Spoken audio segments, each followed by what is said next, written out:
வருடா வருடம் கார்த்திகை மாதங்களில் இந்தியா முழுவதிலும் இருந்து ஐயப்ப பக்தர்கள் மாலை அணிந்து விரதமிருந்து இருமுடி கட்டி சபரிமலை கோயிலுக்கு செல்வது வழக்கம்.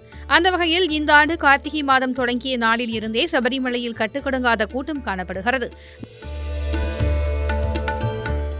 நாள் ஒன்றுக்கு 90,000 பக்தர்கள் அனுமதிக்கப்பட்டு வந்த நிலையில் பாதுகாப்பு கருதி எண்ணிக்கை அவ்வப்போது குறைக்கப்பட்டு வருகிறது. இந்த நிலையில் கூட்ட நெரிசலை கட்டுப்படுத்துவது தொடர்பாக கேரள உயர்நீதிமன்றம் கடுமையான அறிவுறுத்தல்களை பிறப்பித்துள்ளது. அதன்படி பக்தர்களின் கூட்டத்தை பொறுத்து உடனடி பதிவை சரி செய்ய வேண்டும் என கூறியுள்ளது.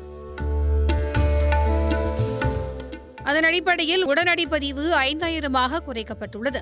ஆன்லைன் மற்றும் உடனடி முன்பதிவு ஆவணங்கள் இல்லாமல் வருபவர்கள் நிக்கலில் நிறுத்தப்பட்டு பம்பைக்கு செல்ல அனுமதிக்க கூடாது என கூறப்பட்டுள்ளது.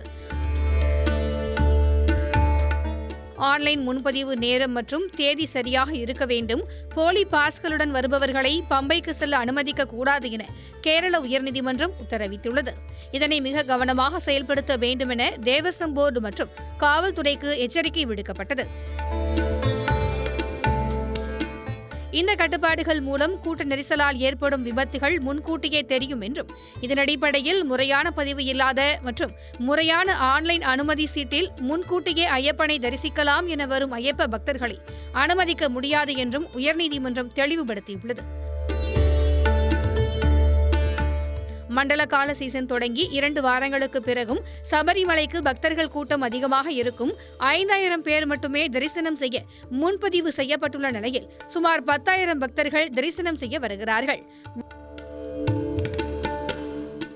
ஒவ்வொரு மணி நேரத்திற்கும் சரியாக 4,000 பக்தர்கள் கோயிலுக்கு வருகை தருவதாக மதிப்பிடப்பட்டுள்ளது. பக்தர்கள் மணிக்கணக்கில் காத்திருந்து கூட்டமாக திரும்பி வருகின்றனர். சன்னிதானத்தில் ஏற்படும் கூட்ட நெரிசலை கருத்தில் கொண்டு நிக்கல் மற்றும் பம்பாவிலிருந்து பக்தர்கள் குழுக்களாக அனுப்பி வைக்கப்படுகின்றனர்.